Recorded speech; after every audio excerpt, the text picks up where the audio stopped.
4:13 అక్కడ కింద వెళ్ళొచ్చు వర్షం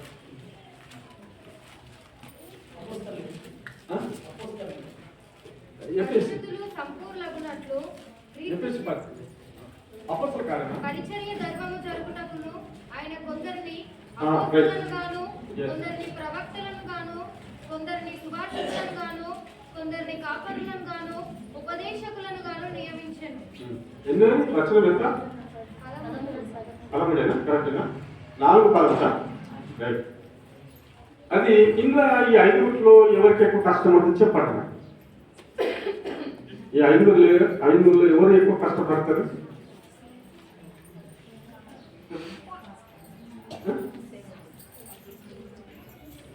ఫస్ట్ ప్రారంభ దశ అంటుంది కదా, ఎవరు కష్టపడతారు? ప్రవక్తనా, అపొస్తలుడా, పాస్టరా, ఇవన్నీ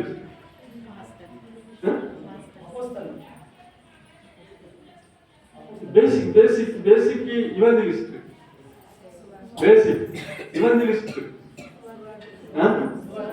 సువార్తికుడు ఎక్కువ కష్టపడతాడు. ఈ సువార్తికుల పని దేవుడి దృష్టిలో ఇవ్వగలరు. సువార్త అనే మాట ఇప్పుడు సంతోషం తెలియదు. ఇప్పుడు సునీతకు తెలిసింది. ఆమె పోయి ఆమెకి ఏం చెప్తున్నారంటే ఆమె పరిస్థితులన్నీ చెప్పుకుంటుంది. నీ పరిస్థితి చెప్పు, మన పరిస్థితి చెప్పు. నీ సువార్త ఎట్లుంటుందంటే మన పరిస్థితే చెప్తాం, మన భాగోలే చెప్తాం, మన మంచితనమే చెప్తాం. ఇవన్నీ ఆమెకు చెప్పిన తర్వాత దేవుడు నాకు ఇట్లా చేసిండు, దేవుడు నాకు అట్లా చేసిండు, నాకున్న కష్టం నుంచి విడిపించిండు, నాకున్న బలహీనత నుంచి విడిపించిండు, నాకు దేవుడు ఎంతగానో నా పరిస్థితులను మార్చి ఈ స్థితిలోకి నన్ను తీసుకొచ్చిండు అని చెప్పి నీ గురించి ఆమెకు చెప్పు. అప్పుడు ఆమె గురించి నువ్వు చెప్పవు, కానీ నీ గురించి చెప్పుకున్న తర్వాత ఆమె నీ గురించి ఆలోచన చేసి ఆమె జీవితాన్ని మార్చుకోవడానికి ప్రయత్నం చేసేది. టైం పడుతుంది, కానీ నువ్వు విత్తనం వేస్తుంటే కార్యము జరుగుతుంటుంది. ఆమె హల్లెలూయా. తర్వాత పాస్టర్ అనేది ఏంటంటే నేను చెప్పిన ఎన్నోసార్లు, పాస్టర్ అనేది ఇప్పుడు నేను పాస్టర్, సంఘానికి పాస్టర్. ఈ సంఘానికి పాస్టర్ అనే వ్యక్తి ఎట్లుంటుందంటే చాలా ఇది కూడా కష్టం ఉంటుంది. కొంచెం ఇది ఎట్లా కష్టం ఉంటుందంటే ఏ గొర్రె ఎడిపోతుందో బాధ, ఏ గొర్రె ఎట్లా తప్పిపోతుందో బాధ, ఒక దుఃఖం, ఒక బాధ, ఒక కన్నీరు అటు అమ్మకే ఏడుస్తుంది. నేను కూడా బాధపడతాను, కొంచెము ప్రార్థన చేసి పెడతాను.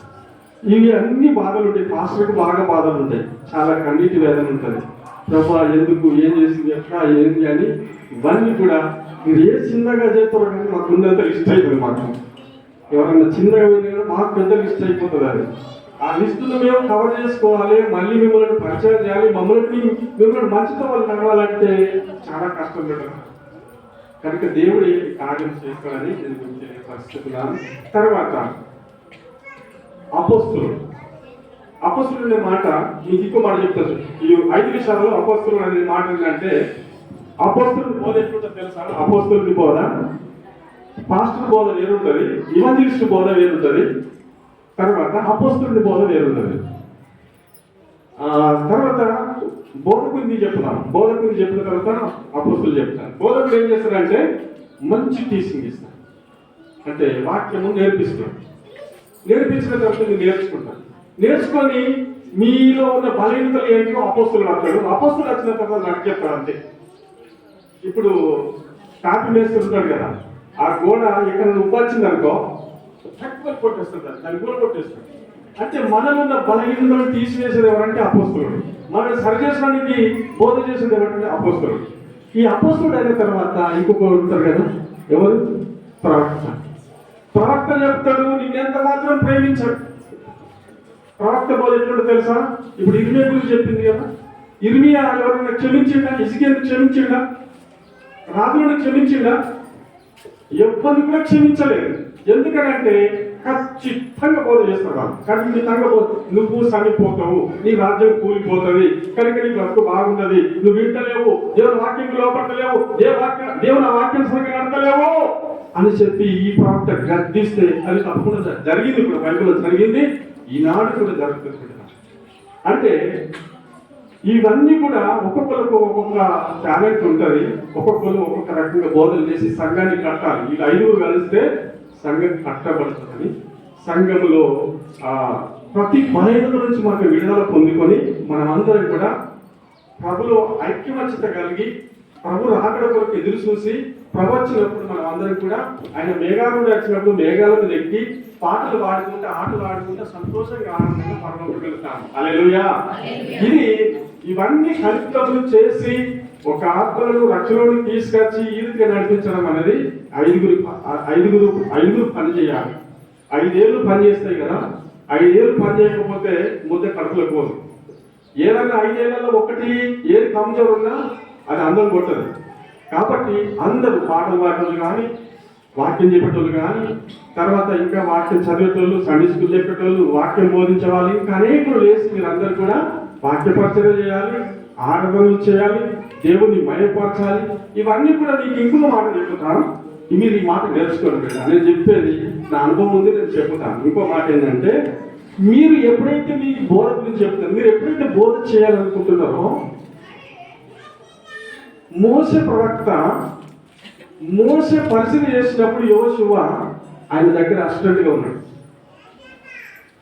మీరు సేవ పరిచర్యలో మనము ఐక్యమత్యమైన సేవ చేస్తున్నప్పుడు ఈ మాట ఏంటంటే, మీరు ఏం చేయాలంటే మీ టైం టేబుల్ మెయింటైన్ కావాలి, మీ వ్యక్తిగత జీవితం మెయింటైన్ కావాలి, కనుక మీ ప్రవర్తన జీవితం మెయింటైన్ కావాలి. కాబట్టి మీ సమర్పణ, ఇప్పుడు మేము ఒక వ్యక్తికి బాధ్యత ఇచ్చినప్పుడు కార్పెట్ వేయాలి, నీళ్లు తీసుకురావాలి, వచ్చిన వాళ్ళకు నీళ్ళు ఇవ్వాలి, నువ్వేం పని చెప్పినా ఆ పని చెయ్యాలి. దైవ సేవకుడు చెప్పినట్టు నువ్వు ఇక్కడ నుంచి మీరు చెప్తే మిమ్మల్ని బెంగళూరు పాస్ట్ ట్రైనింగ్ పంపినాను. ఇప్పుడు మీరు ఇక్కడ చాలా ఉన్నతమైనటువంటి వాళ్ళు, మీకు కార్లు ఉన్నాయి కావచ్చు, మీకు బంగ్లాలు ఉన్నాయి కావచ్చు. ఎగ్జాంపుల్ చెప్తున్నా, మీరు ఇంత గొప్ప వాళ్ళు, మీరు ట్రైన్ చేయాలనుకున్న చేసుకోవడానికి వెళ్ళారు. మీరు వెళ్ళిన తర్వాత అక్కడ ఉన్నటువంటి పాస్టర్లు మీరు ఉన్నోళ్ళు, మీరు గొప్పవాళ్ళు అన్నారు. కానీ ప్యాకెట్ ఇస్తారు, లాట్రిన్ కడుగు మాట్లాడు, ప్యాకెట్ ఇస్తాడు, ప్యాకెట్ చెప్పించి లాట్రిన్ కడుగు, తర్వాత చూడు, తర్వాత కార్పెట్ వేయు, తర్వాత ఇవన్నీ కూడా ఒక పాస్టర్ ట్రైనింగ్ ఏంటంటే మొత్తము విధేయత కలిగిన వ్యక్తి అయి ఉండాలి, సమర్పణ జీవితం కలిగిన వ్యక్తి అయి ఉండాలి. పాస్టర్ జీవితం ఇంకోటి చాలా మందికి పాస్టర్లకు తెలియదు. కానీ ఏం చేయాలంటే, అక్కడ మనం ఇప్పుడు సువార్త చేస్తున్నప్పుడు, కుటుంబాలలో ప్రార్థన చేస్తున్నప్పుడు, మనం వెళ్ళినప్పుడు ఒకళ్ళ ఇంటికాడ కూరలో ఉప్పు ఎక్కువ అవుతుంది. కూరలో ఉప్పు ఏం చేస్తున్నాం మనం, మీటింగ్ పోయి పని కూరలో ఉప్పు వేసినాం, ఆ కూర నుంచి కారం మంట మంట మంట అని అంటామా?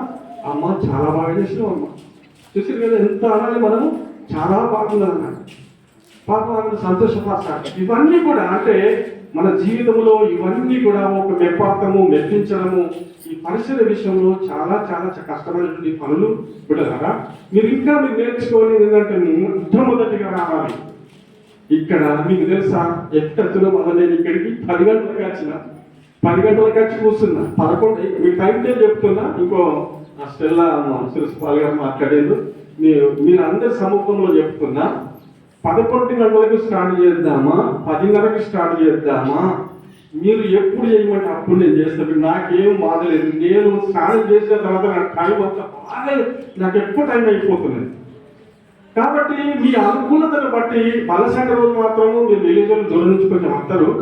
కాబట్టి మీకు 11 గంటల నుంచి ఇటు వెళ్ళిన తర్వాత ఏం జరుగుతుందో తెలుసా అమ్మ? ఇటుకి 11 గంటలకు స్టార్ట్ చేసిన తర్వాత మనం డాక్టర్ చూడు ఆకలేస్తుంది, అయ్యో ఎప్పుడు పోదాము, ఎప్పుడు అయిపోతుందో. ఇటు దాటితే మాత్రము మనుషులు ఒప్పుకోరు. ఏం మాస్టర్ ఏం చెప్తున్నాడు, బాగా ఓరైపోయింది, అక్కడ అయిపోయినాయి, వంటలు అయిపోయినాయి, ఆ వంటలు అయిపోయినాయి అంటున్నారు.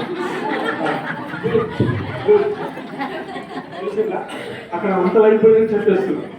వంటలు అయిపోయినా వాక్యం కూడా చెప్పరాదు నాకు. నీకు ఎప్పుడైనా తెలుసు తెలియదు, కానీ నన్ను మెంటాలిటీగా చిన్న మాట కాకుండా నాకు వాక్యం కూడా చెప్పరాదు.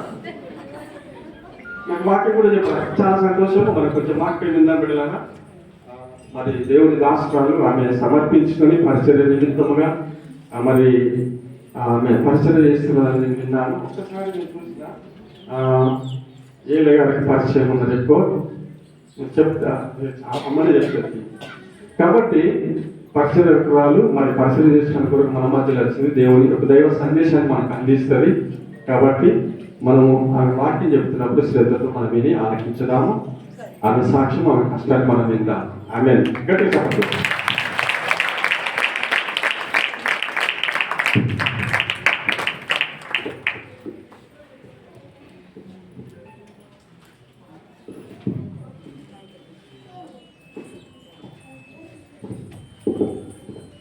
దేవుడికి నా హృదయపూర్వక వందనాలు. అలాగే అయ్యా గారికి, నా తల్లి గారికి, అలాగే ఎక్కడున్న సంఘ పెద్దలకు, విశ్వాసులందరికీ నా హృదయపూర్వక వందనాలు. అయితే అందరూ బాగున్నారా? ఎంతమంది బాగున్నారు? ఎంతోమంది సంతోషం ఉన్నారు? సంతోషం ఉన్న వాళ్ళు బిగ్గరగా హల్లెలూయా చెప్పుదాం. అయితే నా సాక్ష్యం ఏంటంటే 1 month నుంచి ఒక నెల రోజుల నుంచి నాకు కూడా ఆరోగ్యం బాగలేదు. దాంతో ఇంకా 10 days నుంచి విపరీతంగా దగ్గు, పాటలు పాడదామన్నా గొంతు కూడా వెళ్ళలేదు అంతా. యాక్చువల్లీ ఇక్కడికి రావాలనుకున్నా నా గొంతు దేవుడు ఎప్పుడు బాగు చేస్తాడనే ప్రార్థనతో నేను చేస్తున్నా.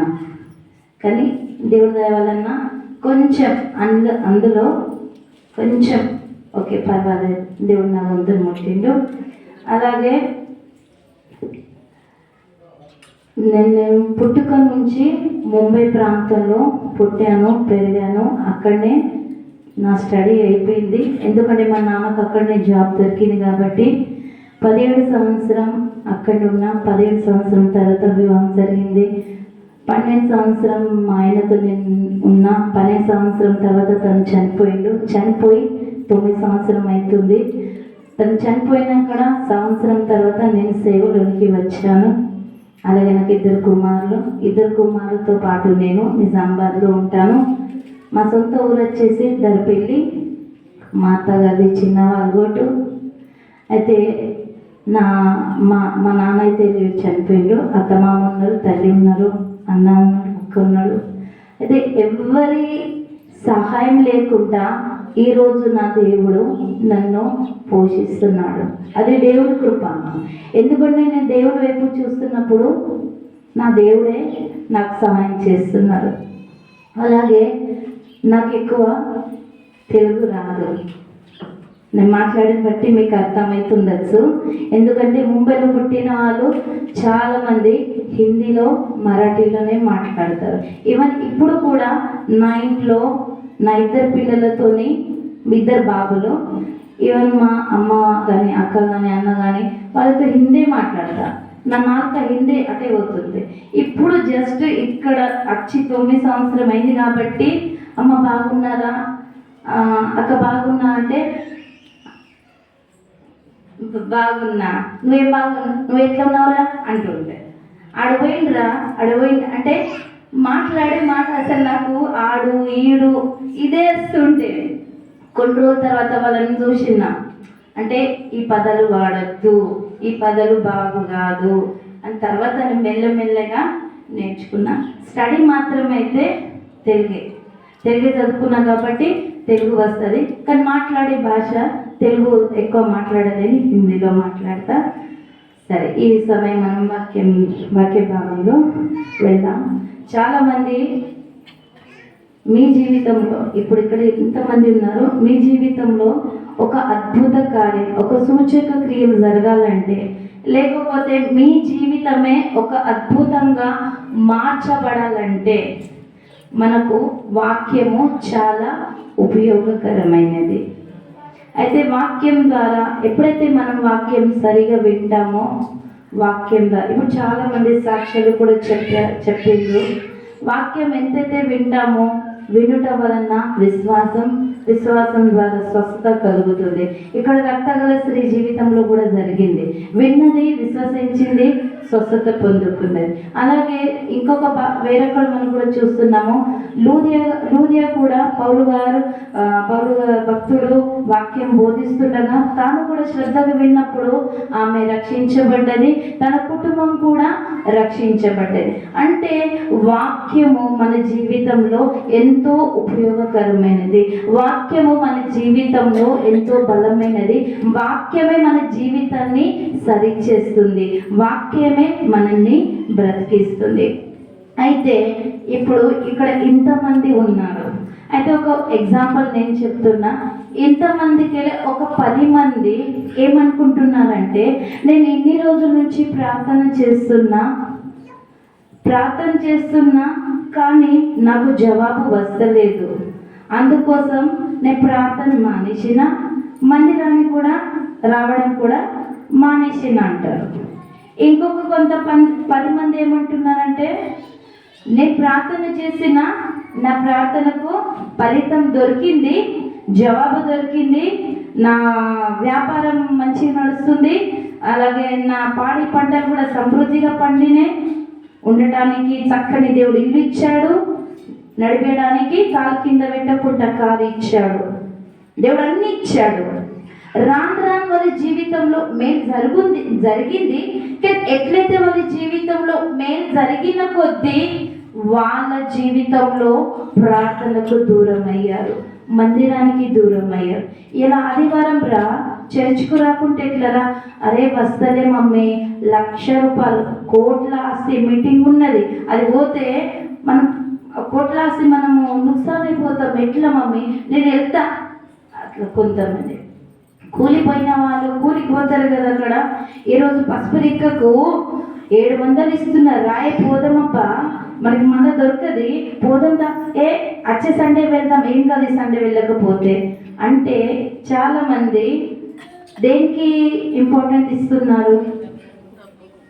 డబ్బులు. కానీ ఇప్పుడు అయ్యగారు కూడా చెప్పారు, విశ్రాంతి దినము మనకు చాలా అవసరము. ఎట్లయితే మన జీవితంలో డబ్బులు పెరిగిన కొద్దీ మనం సమయం దేవునికి ఇవ్వలేము, చాలా బిజీ అయిపోతున్నాం. కానీ డబ్బు నిన్ను కాపాడుతుందా? ఎంత డబ్బున్నా కొంతమందిలో అంటే కొన్ని కుటుంబంలో సమాధానం ఉండదు, ఎంత డబ్బున్నా కూడా సమాధానం ఉండదు. ఇక కొంతమంది ఇంట్లో ఎట్లా అంటే ఎంత డబ్బు ఉన్నా కానీ వాళ్ళ ఆరోగ్యం కూడా బాగు చేయలేరు. ఇప్పుడు డాక్టర్ కూడా అంటున్నారు, నువ్వు ఎంత డబ్బు పెట్టినా దీని చికిత్స ఎక్కడ లేదు, నువ్వు అమెరికావో నువ్వు ఎక్కడికైనా వెళ్ళు, కానీ ఈ వ్యాధి బాగు కాదు. కానీ ఎవరు బాగు చేయగలుగుతారు? నా యేసే బాగు చేయగలుగుతారు. వాక్కు ద్వారా దేవుడు పంపి ఎంతో మందిని బాగు చేశాడు నా యేసయ్య.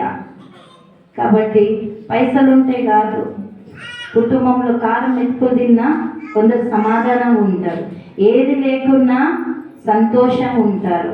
మన జీవితంలో ఏది ఉన్నా లేకున్నా మన పెదవుతో దేవుని ఎల్లప్పుడూ నిత్యము ఆయనను మనం స్తుతించాలి. యోబు మహారాజు ఉన్నా దేవుని స్తుతించాడు, అన్ని పోగొట్టుకున్నా కూడా ప్రార్థన మానలేడు. చాలా మందికి సమస్యలు వస్తున్నాయి కానీ సమస్యలు వస్తున్నాయని ఒక మూల కూర్చొని ఆలోచిస్తున్నారు. ఇంకొక వ్యక్తి అక్కడికి వచ్చి ప్రార్థనకు వెళ్దాం, నువ్వు టెన్షన్ తీసుకోకని చెప్తే, ఈ సమస్యలు ఉన్న వాళ్ళు నీదేం పోతుందే, నాకు వచ్చింది పెద్ద సమస్య, నువ్వు బాగా అంటావులే అని ఏమంటాం? వాళ్ళను బెదిరిస్తాం. సమస్యలు అంటే కూర్చుంటే సమస్యలు సాల్వ్ కాదు. ప్రార్థనగా మీరు రమ్మన్నదిగా పోవచ్చు కదా, సరే పోలేదు, మరి సమస్య ఉన్నప్పుడు మరి 3 పూటలు తినొచ్చా? సమస్యలు వచ్చింది కదా, అలా 3 పూటలు అది కూడా తినొద్దు కదా, మరి అది ఎందుకు తింటున్నారు? మీరు నాతో మాట్లాడి నేను మీతో మాట్లాడతా. మరి ఎందుకు తింటున్నారు? ఎందుకంటే ఈ కడుపు ఆగదు, ఊకుండదు, అది ఇట్లా కొరుకుతూ ఉంటుంది, కావాలా. మరి దేవుల్లో ఉన్న నీవు, ఆత్మ జీవితంలో ఉన్న నీవు, ప్రార్థన జీవితంలో ఉన్న నీవు, ప్రతిరోజు దేవుని వాక్యం వింటున్న నీవు, మరి లోపల ఒక ఆత్మ ఉన్నది, అది దేవుని ఆత్మ, అది ప్రతిసారి కొట్టుకుంటుంది, నువ్వు ప్రార్థన చే, వాక్యం ధ్యానించు అని. మరి ఎప్పుడు నీలో కొట్టుకోదు, అది కొట్టుకోదు. ఎందుకంటే నువ్వు వాక్యం శ్రద్ధగా విన్నప్పుడు ఆ వాక్కు నీ హృదయంలో భద్రపరుచుకుంటా. ఒకవేళ నువ్వు వాక్కు సరిగా వినకపోతే విని విడిచిపెడతావు. మనం ఏం భద్రపరుచుకుంటాం? బీరువాల బంగారము, పొలాల డాక్యుమెంట్స్, పేపర్ కాగితాలు అన్ని బీరువాల రాస పెట్టుకుంటా. బీరువా ఇంకా లోపల రాస పెట్టుకుంటా, దాన్ని భద్రపరుచుకుంటా. ఓకే నేను భద్రపరుచుకున్నా, ఓకే నేను భద్రపరుచుకున్నా, కొన్ని రోజుల తర్వాత అక్కడ నేను బ్రతుకుతానో లేనో నాకే తెలియదు, అవునా కదా? అదే మనకేం లేకున్నా దేవుడు వాక్కు నా హృదయంలో నిలిచి అంటుడు కదా యోహాను పత్రికలో 10:5 నా యందు మీరును మీ యందు చెప్పండి, నా మాటలు నిలిచి ఉండిన ఎడల మీకు ఏది ఇష్టమో అడుగుడి. మరి మనలో వాక్కు నిలిచి ఉంటుందా? నీలో నిజంగా దేవుని వాక్కు ఉంటే వాక్యం ద్వారా నువ్వు ఎత్తిపట్టి నువ్వు ప్రార్థించగలుగుతావు. నువ్వు వాక్యమే సరిగా వినప్పుడు నీ వాక్కు దేవుని వాక్కు నీ హృదయంలో భద్రపరచినప్పుడు నువ్వు ఎలా ప్రార్థన చేయగలుగుతావు? చేయలేవు నువ్వు ప్రార్థన. కాబట్టి బంగారము ఆస్తి భద్రపరచుకోవడం కాదు, దేవుని వాక్కు మన హృదయంలో ఎప్పుడు భద్రపరచుకుంటావు అంటే నువ్వు శ్రద్ధగా విన్నప్పుడు. ఎప్పుడైతే నువ్వు వింటావో నీలో విశ్వాసం ద్వారా స్వస్థత కలుగుతుంది. అయితే ఈరోజు మన అంశం ఏంటిదంటే ఆత్మీయ జీవితంలో చెప్పండి, ఆత్మీయ జీవితంలో దాగి ఉన్న ఆశీర్వాదము. ఆత్మీయ జీవితంలో దాగి ఉన్న ఆశీర్వాదము. అయితే ఈరోజు దేవుని వాక్యం శ్రద్ధగా విందాం. లూకా సువార్త 5వ అధ్యాయము 1 నుంచి 2 వచనం చదువుదాం త్వరలో. ఇప్పుడే బాబు చెప్పాడు సమయం, నేను చూస్తున్నా సమయం 10 గంటలు. చాలా మంది నేనైతే ఒకటే మాట్లాడుతున్నా, సేవకులు మొదటి ప్రార్థన హల్లెలూయా స్తోత్రం స్తోత్రం అన్నప్పుడు అందరూ వచ్చి ఇక్కడ కూర్చారు. ఎందుకంటే మొదటి ప్రార్థనలో ఏముంటది? మొదటి ప్రార్థనలో బలమైన ఆశీర్వాదం ఉంటుంది. అప్పుడు కూడా కొంతమంది రాలేరు. రెండోది కనీసం స్తుతి ఆరాధనలో రావాలి. ఎందుకంటే స్తుతి ఆరాధనలో దేవుడు ఆత్మ మన మధ్యలో దిగి వస్తాడు, మన మధ్యలో నివసిస్తాడు. మనము దేవుని సన్నిధిని స్తుతించినప్పుడు దేవుడు కొన్నిసార్లు దర్శనంతో కూడా ఆయన మాట్లాడతాడు. ఆ స్తుతి ఆరాధనలో కూడా కొంతమంది రాలేరు. సాక్ష్యం చెప్తున్నప్పుడు ఇతరులు కూడా వినంగా వాళ్ళు కూడా బలపడతారు, అప్పుడు కూడా రాలేదు. సుత్త గంట కడుపు గంట మోగుతుంది. ఇక అప్పుడు అయ్యగారు కూడా చెప్పారు, ఇప్పుడు బాబు వచ్చి అన్నం అయిందయ్యా అనేసరికి నాకు వాక్యం చెప్పాలి అంతా కూడా నేను ఇటే మింగిపోతున్నాను. హల్లెలూయా. తీశారా లూకా సువార్త 5వ అధ్యాయము 1 వచనం.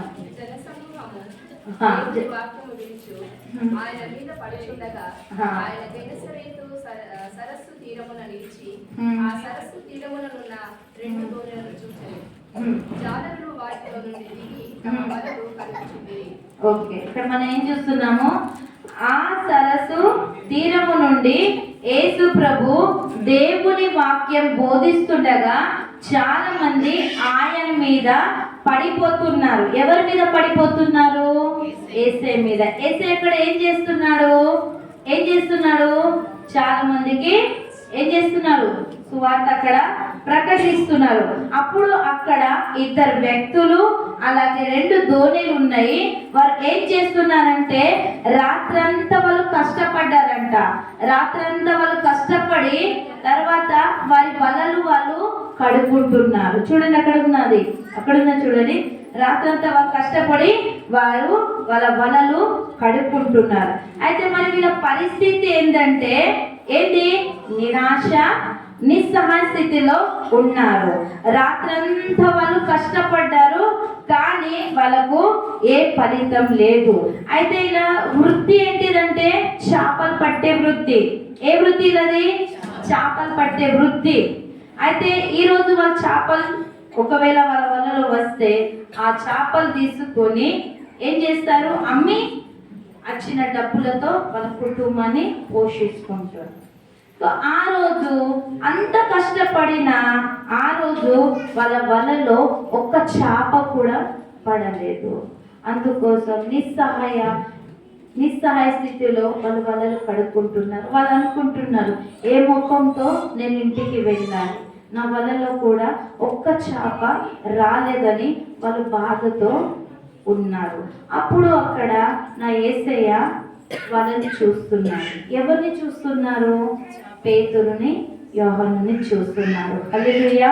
పేతురుని, యోహాను, యేసు ప్రభు చూస్తున్నారు. అయితే పేతురు, యోహాను వీళ్ళు సోమరులా కాదు. రాత్రంతా కష్టపడ్డారు. కానీ వాళ్ళకి ఫలితం రానప్పుడు వాళ్ళు ఏం చేస్తారు? అయితే అక్కడ మనం చూస్తున్నాము, అప్పుడు యేసు వారిని చూచి వారిపైన కనికరపడి వాళ్ళ దగ్గరికి వెళ్ళి వాళ్ళ నావోలు ఎక్కి ఏమంటున్నాడు? దోణిను కొంచెం ముందుగా నడిపించి. 3వ వచనం అమ్మ, చదవండి అమ్మ. ఆయన దోణిలలో ఆ. సీమోనుదైన ఒక దోణి ఎక్కి ధర నుండి కొంచెము ఆ, త్రోయమని అతనిని అడిగి ఆ. కూర్చుండి దోణిలో నుండి ఆ. జనసమూహములకు బోధించుచుండెను. ఓకే, రైట్ అమ్మా. అయితే ఇక్కడ మేము చూస్తున్నాము, యేసు ప్రభు వాళ్ళని చూశాడు, కనికరపడ్డాడు, వాళ్ళ దోణిలోనికి వెళ్ళి అనేక మంది కూడా ఆ దోణిలో ఎక్కారు. అక్కడ దోణిలో నా యేసు ప్రభు చాలా మందికి వాక్యము బోధిస్తున్నారు. వాళ్ళు కూడా వాక్యం విని తర్వాత వాళ్ళ స్టాప్లు వస్తాయి కదా, ఇల్లులు వస్తాయి కదా, దాని తర్వాత వాళ్ళు విని ఎవరెవరు స్టాప్ రాగానే వాళ్ళ ఇంటికి వెళ్ళిపోతున్నారు. హల్లెలూయా, హల్లెలూయా. వాళ్ళ గృహానికి వెళ్ళిపోతున్నారు. అయితే నా ఫస్ట్ పాయింట్ ఏంటిది? ఇక్కడ మనం చూస్తున్నాము, మొట్టమొదటిగా వీరి దోణిలోనికి యేసు ప్రభు ఎక్కిండు. అంటే వీరి దోణిలోనికి యేసు ప్రభుని ఏం చేశారు? ఆహ్వానించారు. ఏం చేశారు? అయ్యా నువ్వు రాకొని అనలేరు. అక్కడ యేసు ప్రభుని మొట్టమొదటిగా ఏం చేశారు? వాళ్ళ నావలోనికి యేసు ప్రభుని ఆహ్వానించారు. అయితే మరి ఈ రోజు కూడా దేవుడు మీతోనేమంటున్నాడంటే, మీ జీవితంలో కూడా ఒక కార్యం జరగాలంటే, ఒక అద్భుత కార్యం జరగాలంటే, మన జీవితంలో, అందరి జీవితంలో అద్భుతం జరగాలంటే మొదటిగా మన యేసుని మన హృదయంలోనికి ఆహ్వానించాలి, మన గృహంలోనికి ఆహ్వానించాలి, మన కుటుంబంలోనికి ఆహ్వానించాలి. మన చేసే పని దగ్గర కూడా నా యేసుని అక్కడ ఆహ్వానించే వారిగా మనము ఉండాలి. ఇంట్లో మన దేవుని సన్నిధి కోరుకునే వారిగా మనం అక్కడ ఉండాలి. అయితే మనం ఇక్కడ చూస్తున్నాము, మరి యేసు ప్రభు చాలాసార్లు నీ గృహంలోనికి రావడానికి యేసు ప్రభు తలుపు యొద్ద, చూడండి ప్రకటన 3వ అధ్యాయం 20వ వచనము, యేసు ప్రభు తలుపు యొద్ద నిలబడి ఆయన తలుపు తట్టుచున్నాడు. ఎవరైతే ఆయన స్వరము విని తలుపు తీస్తారో వారి గృహంలోనికి రావడానికి, వారితో కలిసి సహవాసం చేయడానికి దేవుడు ఇష్టపడుతున్నాడు. చూడండి అమ్మ, అక్కడ చదవండి.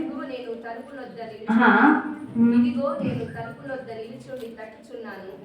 ఎవడైనను నా స్వరము విని తలుపు తీసిన యెడల నేను అతని యొద్దకు వచ్చి అతనితో నేనును నాతో కూడా అతడును భోజనము చేయుదుము. నేను జయించి నా తండ్రితో కూడా ఆయన సింహాసనమునందు కూర్చుండి విన్న ప్రకారము జయించు వారిని నాతో కూడా ఆ సింహాసనమునందు కూర్చుంటాను. అయితే దేవుని స్వరం మనం వినాలంటే ఎలా వింటాము? ఎలా వినగలుగుతాం? ఆన్సర్ ఉన్నదా? చెప్పండి అమ్మా. ప్రార్థనలో పట్టుదల కలిగి ఉన్నప్పుడు ఆయన ఇప్పుడు అమ్మతో ఎక్కువ స్నేహం చేస్తా, ప్రతిరోజు అమ్మతో ఎక్కువ కాంటాక్ట్లో ఉంటా, ఎక్కువ మాట్లాడతా, ఆమె స్వరం నేను గుర్తుపడతా, ఆమె నా స్వరం గుర్తుపడతా. ఓకే, కొన్ని రోజుల తర్వాత, సంవత్సరం గ్యాప్ లేక 5 నెలల గ్యాప్ తర్వాత ఫోన్ చేస్తా, అమ్మ మీరు బాగున్నారంటే, అప్పుడు మేము ఏమడుగుతాం? మీరు వాళ్ళు అంటాం. ఎందుకు?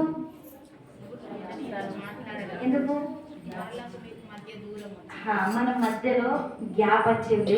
మస్తు రోజుల తర్వాత చాలా మంది కూడా ప్రార్థన సాయం కోసం ఫోన్ చేస్తారు. మధ్యలో ఫోన్ చేసి కొన్ని సంవత్సరం తర్వాత ఫోన్ చేస్తారు. నేను గుర్తుపట్టలేకపోతా, అమ్మ నేనంటారు. ఎవరు నేనంటే ఎవరిని గుర్తుపడతలేను. ఎప్పుడు చేస్తారు తెలుసమ్మా? బాధ లేకపోతే నా కొడుకు పాలు తాగలేడమ్మా, నా కొడుకు ఏడుస్తున్నాడమ్మా, నాకు విపరీతంగా జ్వరం వచ్చింది, అన్ని మందులు తిన్నా, కానీ ఇక్కడ అప్పుడు వాళ్ళకి గుర్తు వస్తుంది. అప్పుడు దాకా ఎవరు ఫోన్ చేయరు, అప్పుడు నేను గుర్తుపట్టను. అంటే ప్రతిరోజు మనము మాట్లాడితే మనకు ఎవరి గుర్తు మనకు అర్థమవుతుంది. అయితే మనం దేవుని సన్నిధానంలో కూడా ప్రతిరోజు ఆయనతో ఎక్కువ సహవాసం చేస్తే, ఆయనతో ఎక్కువ మనం ముచ్చటిస్తే ఆయన మనతో మాట్లాడతాడు. నీ కష్టాలని కూడా ఆయన చూస్తాడు, నీకన్నిటినీ ఆయన తోడుస్తాడు, నీ సాయం కోసం కూడా ఆయన దిగి వస్తాడు. అయితే మరి ఈరోజు మీ హృదయం అనే తలుపు తెరవగలుగుతున్నారా? ఈరోజు మీ హృదయం అనే తలుపులు తెరవగలుగుతున్నారా? మీ ఇంటి గృహం తలుపులు దేవుని కోసం తెరవగలుగుతారా? ఒకసారి మీరే ఆలోచించండి. మనం ఒక్కసారి ఇక్కడ చూస్తున్నాము, పొట్టి జక్కయ్యని మనం చూస్తున్నాము. పొట్టి జక్కయ్య ఎలాంటి వాడు? పొట్టి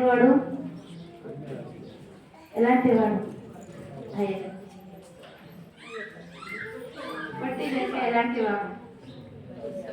అన్యాయస్తుడు, పాపి. యేసు ప్రభుని చూడటానికి ఆయన యేసు ప్రభు జనసమూహం మధ్యలో ఉండగా ఈయన ఎవరో అని చూడటానికి ఆశపడ్డారు.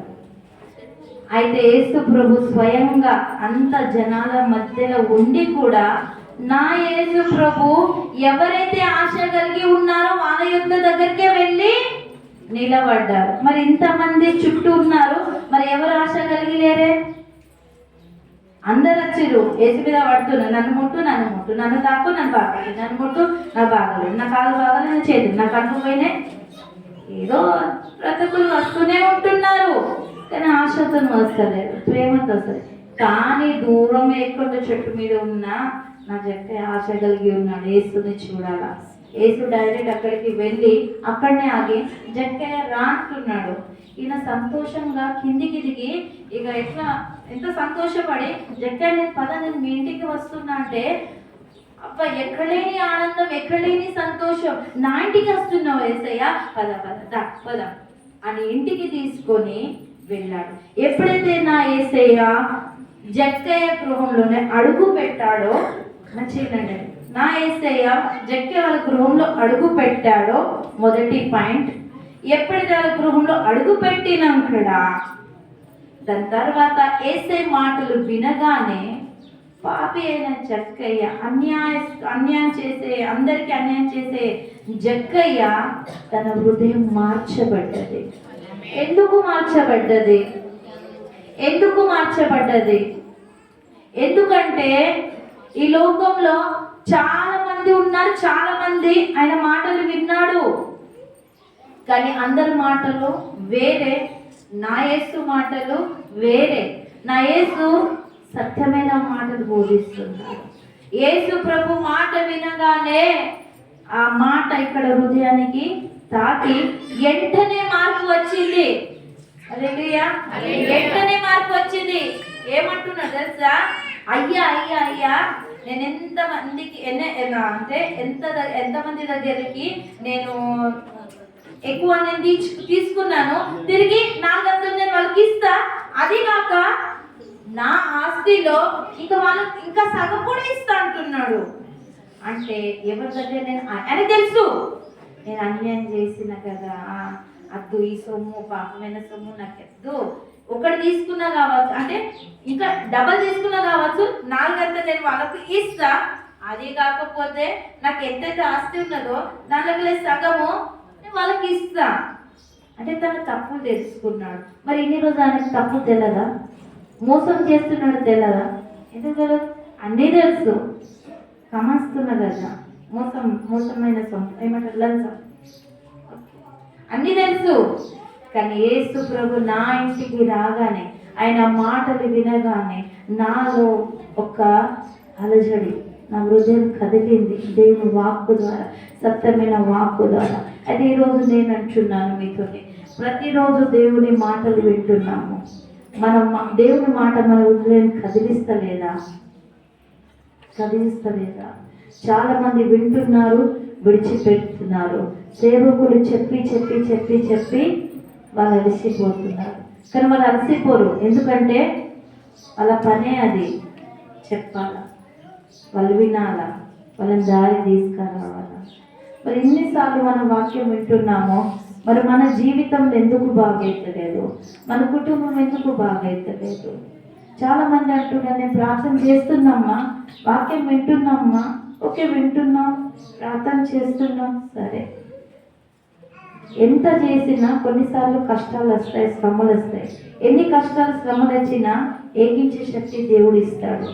కానీ మనలో ఓపిక ఉండాలి, నిరీక్షణ ఉండాలి, విశ్వాసంతో దేవుడు ఇచ్చేదాకా దాకా నేను ప్రార్థన చేస్తా, నేను ప్రార్థన చేస్తా. మరి మీ జీవితంలో కూడా ఒక అద్భుతం జరగాలంటే మరి మీరు కూడా దేవుని మీ హృదయంలోనికి ఆహ్వానించే వారిగా ఉండాలి, మీ గృహంలో ఆహ్వానించే వారిగా ఉండాలి, మీ కుటుంబంలో ఆహ్వానించే వారిగా ఉండాలి. ఇది మొదటి పాయింట్. రెండో పాయింట్ మనం చూస్తున్నాము, 4వ వచనము. ఆయన బోధించుట చాలించిన తర్వాత ఆ. నీవు దోణిను లోతునకు నడిపించి ఆ. చేపలు పట్టుటకు నీ వలలు వేయుడని సీమోనుతో చెప్పగా, ఓకే, అయితే ఇక్కడ మనం చూస్తున్నాం రెండో పాయింట్ ఏంటంటే, అయితే యేసు ప్రభు వాళ్ళతో మాట్లాడే మాట ఏంటంటే 4వ వచనంలో ఏంటంటే, ఈ దోణిని లోతుగా పోనీయు అని అక్కడ చెప్పాడు. ఎవరితో చెప్పారు? పేతురుతో చెప్తున్నారు. ఈ దోణిని లోతుగా పోనీ అని అక్కడ చెప్తున్నారు.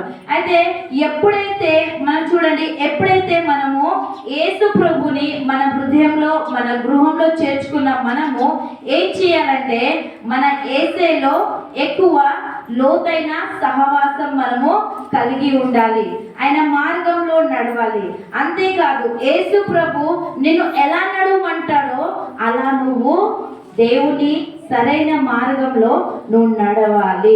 ఎప్పుడైతే మనం ఆయనతో నడుస్తామో, ఆయనతో మనం ప్రయాణం చేస్తామో, అప్పుడు దేవుడు మన జీవితంలో గొప్ప కార్యము ఆయన జరిగిస్తాడు. ఈరోజు మీరు దేవుని మీ హృదయంలో చేర్చుకున్నారు, ఓకే. రెండోది ఆయనను మీరు అంగీకరించారు, ఓకే. మొదటిగా దేవుని మీ హృదయంలో చేర్చుకున్నారు, ఆయననే నా దేవుడు అని మీరు అంగీకరించి ప్రార్థనకు సండే ఉపవాస ప్రార్థనకు మీరు వస్తున్నారు. మీలో చేసే ప్రార్థన పైన చేస్తున్నారా, లోతైన ప్రార్థన చేస్తున్నారా? క్వశ్చన్, లోతైన ప్రార్థన చేస్తున్నారా లేకపోతే పైన చేస్తున్నారా? చాలా మంది ఏం చేస్తున్నారంటే పైన ప్రార్థన చేస్తున్నారు. చాలా మంది చెయ్యాలా కదా, తప్పదు కదా, ఇంతే చెయ్యాలా కదా, అలా ప్రార్థన కాదు. మనం లోతైన ప్రార్థన జీవితము మనం కలిగి ఉండాలి, లోతైన వాక్య ధ్యానం మనము కలిగి ఉండాలి, లోతైన దేవునితో సహవాసం మనము కలిగి ఉండాలి. హల్లెలూయా, హల్లెలూయా. అలాగే ప్రార్థనలో మనం దేవుని సన్నిధానంలో ముందు మనము దేవుని సన్నిధానంలో లోతుగా ఆసక్తిగా ప్రభు కొరకు మనము జీవించాలి. అయితే లోతైన ప్రార్థన మనం ఎలా చేస్తాము చెప్పండి అమ్మ. లోతైన ప్రార్థన మనం ఎలా చేస్తాము? అన్న చేసింది. ఎలా చేసిందమ్మా? కన్నీటితో. చూడండి, చాలా మందికి బాధ బాధ వచ్చినప్పుడు వాళ్ళు ప్రార్థన చేస్తారు, ఇక్కడ నుండి చేస్తారు. కానీ బాగా శ్రమ తట్టుకోలేనంత మీకు బాధ వచ్చినప్పుడు మీకు ఏడుపు ఎక్కడి నుండి వస్తుంది? ఇంకెక్కడి నుండి వస్తుంది? గట్టిగా ఇవ్వండి. దుఃఖంతో బాగా ఏడ్చినప్పుడు ఇక్కడ పేగులు ఇది అవుతుంది ఏమి కాదా? నాకైతే అవుతుంది. హల్లెలూయా. అంటే లోతుగా ప్రార్థన అన్నప్పుడు అంత బాధ వచ్చింది, తట్టుకోలేనంత బాధ. దేవుని సన్నిధానంలో తను ఏం చేస్తుంది? తన ఆత్మను కుమ్మరిస్తుంది, ఎక్కులు పడి అంత ప్రార్థన చేస్తుంది. ప్రార్థన చేసి మౌనంగా ఉండి దేవుని స్తుతిస్తుంది. అంత బాధ.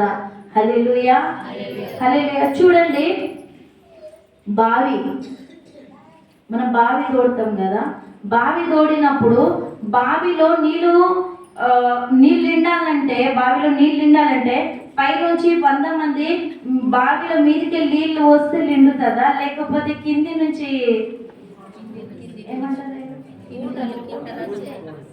కింద ఊట అంటారు కదా, కింది నుంచి ఊట. నీళ్ళు ఎట్లా డైరెక్ట్ భూమి నుంచి వస్తుంది, ఎక్కడి నుండి కాదు, మీదికి వస్తే వస్తుందా? లేదు, బావి లోతు నుండి భూమి నుండి నీరు వస్తుంది. అంటే లోతుగా నుండి కింది నుంచే అది ఏమైతుంది అది నీరు వస్తుంది. అక్కడ ఎవరు పోస్తే బావి నిండుతలేదు, కింది నుంచి అక్కడ నీళ్ళు ఉప్పుడు నీళ్లు నిండిపోతాయి, బావిలో నీళ్ళు నిండైపోతుంది. మనలో కూడా ఏంది, శ్రమలు ఎక్కువైతే నీలో ప్రార్థన కూడా అధికంగా ఉండాలి. హల్లెలూయా, హల్లెలూయా. అయితే ఇక్కడ మనం కూడా మన జీవితంలో మనము లోతైన ప్రార్థన జీవితము మనం కలిగి ఉండాలి. మనం యేసు ప్రభు కొరకు మనం పని చేయాలి, దేవుని రాజ్యం కొరకు మనం నిలబడాలి. నాకు యేసయ్య కావాలి అని మీరు పరిగెత్తుతున్నారా? దేవుని సన్నిధానంలో ఆశ కలిగి నేను దేవుని కోసం నేను జీవిస్తానని ఒకవేళ మీరు అన్నట్లయితే లోతైన ప్రార్థన జీవితము మనము కలిగి ఉండాలి. హల్లెలూయా. చూడండి, చెట్టుకు కూడా ఒక విత్తనం పెట్టినప్పుడు మనం చూస్తున్నాము, విత్తనం పెట్టినప్పుడు ప్రతిరోజు దాంట్లో నీళ్ళు పోసినప్పుడు ఈ చెట్టు పెరిగిపోతుంది. హల్లెలూయా. ఈ చెట్టు పెరిగిపోతుంది, కింద ఏర్లు కూడా పెరిగిపోతాయి. తెలుసమ్మా, విత్తనం వేసినప్పుడు నీళ్ళు పోసినప్పుడు మీద చెట్టు పెరుగుతుంది, కింద ఏర్లు కూడా పెరిగిపోతుంది. ఈ చెట్టు కంటే ఏర్లు బలంగా ఉంటుంది. ఏర్లు బలంగా ఉన్నప్పుడు ఈ చెట్టు నా ఎడమకు పడదు, నా కుడికి పడదు. ఎందుకంటే ఏర్లు గట్టిగా ఉన్నది కాబట్టి ఇది గట్టిగానే నిలబడుతుంది. మన ప్రార్థన కూడా లోతైన ప్రార్థన, నీళ్ళు గట్టిగా ఉంటే పైనుంచి ఎవరన్నీ ఇట్లా కదిలించినా, నీకు ఎన్ని శ్రమలు వచ్చినా నువ్వు పడిపోకుండా ఉంటావు. ఎందుకు? లోతైన ప్రార్థన, ఆత్మీయ జీవితం, నువ్వు దేవుని కలిగి ఉన్నావు కాబట్టి నేను పడిపోకుండా దేవుడు నిన్ను కాపాడతాడు. హల్లెలూయా. మూడో పాయింట్ చూస్తున్నాము. మూడో పాయింట్ మళ్ళా 4వ వచనమమ్మ, చదవమ్మా. ఆయన బోధించుట చాలిన తర్వాత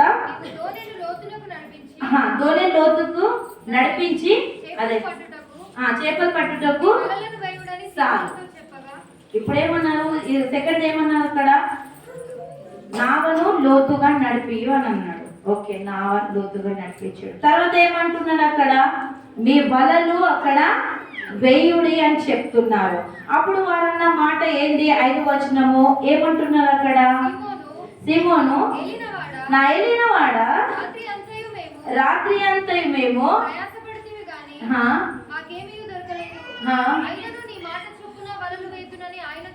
చెప్పాను. చూడండి, ఇక్కడ ఏమంటున్నారు, అప్పుడు వాడిన మాట ఏంటంటే, ఏలినవాడ రాత్రంతా మేము ప్రయాసపడితిమి కానీ మాకేది దొరకలేదు, కానీ అయినను నీ మాట చొప్పున మేము వలలు వేస్తాము అని పేతురు అక్కడ మాట్లాడారు. మరి పేతురు అయితే చేపలు పట్టే వ్యక్తి, మరి యేసుతో ఒక మాట అంటున్నాడా, అయ్యా రాత్రంతా కష్టపడుతున్నాయ్యా, ఒక్క చేప దొరకలేదయ్యా, మళ్ళా వలలు వేయమంటే యాడికి దొరుకుతుందయ్యా, రాత్రంతా కష్టపడ్డా కదా, మళ్ళీ మీరు వల వేయమంటున్నా, లోతు తీసుకొని మళ్ళీ వల వేయని యాడికి దొరుకుతుంది అని ఒక మాట అక్కడ అన్నాడా?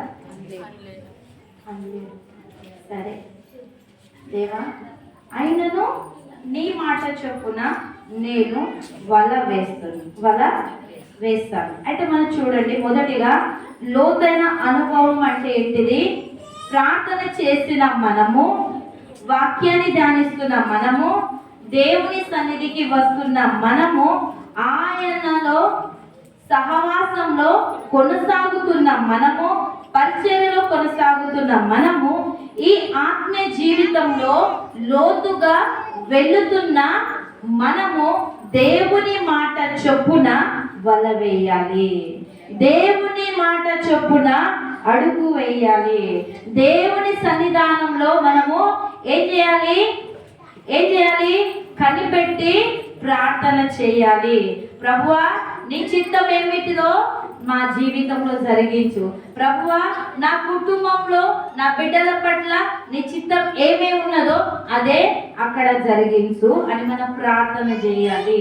నువ్వు ఎప్పుడైతే ప్రార్థన జీవితం కలుగుతావో అప్పుడు నువ్వు దేవుని సన్నిధి కోసము కనిపెట్టి ప్రార్థన చేయాలి. నా ఇష్టానుసారంగా నేను బతుకుతా, నా ఇష్టానుసారంగా నేను బోరు వేస్తా, నా ఇష్టానుసారంగా నేను ఈ దేశానికి వెళ్తా, నా ఇష్టానుసారంగా నేను పని చేస్తా అంటే కాదు. నువ్వు దేవుని బిడ్డవు కాబట్టి దేవుడు ఎలా నడమంటే నువ్వు అలా నడవాలి. యేసు ప్రభు వచ్చాడు, ఎవరి ధోనిలో వచ్చాడు? పేతురు ధోనిలోనికి వచ్చాడు, ఎక్కిండు. ఓకే, వాళ్ళు కూడా దేవుని ఆహ్వానించారు తన నావలోనికి. వెంటనే ఏమంటున్నాడు ప్రభు?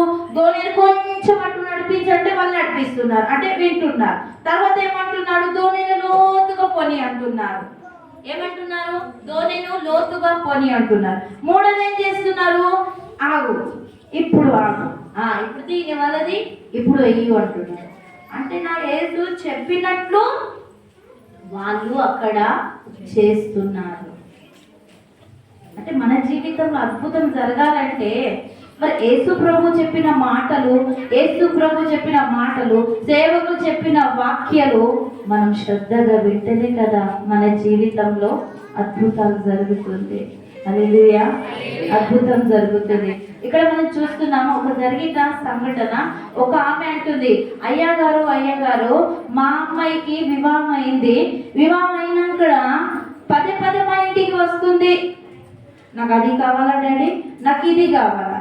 కొన్నిసార్లు డబ్బు తీసుకొని వెళ్ళిపోతుంది. ఎప్పుడు చూసినా వాళ్ళ ఇంటి పరిస్థితి, వాళ్ళ ఇంటి దుఃఖం, వాళ్ళ ఇంటి ప్రతిదీ చెప్తూనే ఉంటుంది. వస్తుంది, దుఃఖం చెప్తుంది, డబ్బులు తీసుకుపోతుంది, వస్తుంది, ఇంట్లో ఉన్న సామాన్లన్నీ కొనిపించుకొని తీసుకొని పోతుంది. కానీ అయ్యా ఈసారి ఆమె ఎలా వస్తుందో భయం అనిపిస్తుంది అని బాధపడుతున్నారు. కానీ ప్రేమతో వస్తలేదంట. ఏంటిది? తల్లిదండ్రుల దగ్గరికి వచ్చేటప్పుడు ప్రేమతో వస్తలేదు. అయితే ఈ రోజులలో కూడా చాలా మంది యేసే దగ్గరికి వస్తున్నారు, కానీ యేసే మీద ఉన్న ప్రేమతో కాదు, వాళ్ళ బాధలు చెప్పుకోవడానికి వస్తున్నారు. అయితే వాళ్ళ కోరికలు కోరుకోవడానికి వస్తున్నారు. అయితే దేవుడు ఏమంటున్నాడంటే దేవుడు వాళ్ళ బాధలు వింటాడు, వాళ్ళ కోరికలన్నీ కూడా ఆయన సఫలపరుస్తాడు. అన్ని నువ్వు చేసిన దేనికోసం అయితే నువ్వు మొర పెడుతున్నావో ప్రతి మొర వినడానికి ఆయన సిద్ధంగా ఉన్నాడు. ఆయన ఇస్తాన్ని 2 చేతులు చాపి ఉన్నాడు, ఇప్పటి వరకే చాపి ఉన్నాడు. ఇంత తీసుకొని అంటలేడు, ఇంత తీసుకుంటున్నాడు. 2 చేతులు చాపి ఇవన్నీ నీకు తీసుకో.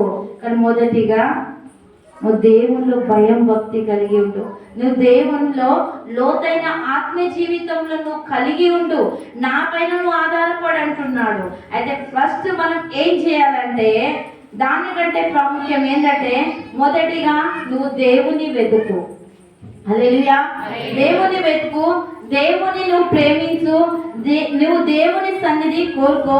ఎప్పుడైతే నువ్వు దేవుని సన్నిధి కోరుకుంటావో నీ బాధలన్నిటినీ ఆయన తీరుస్తాడు. నీకున్న సమస్యలన్నీ కూడా ఆయన నిలబడి ఏం చేస్తాడు?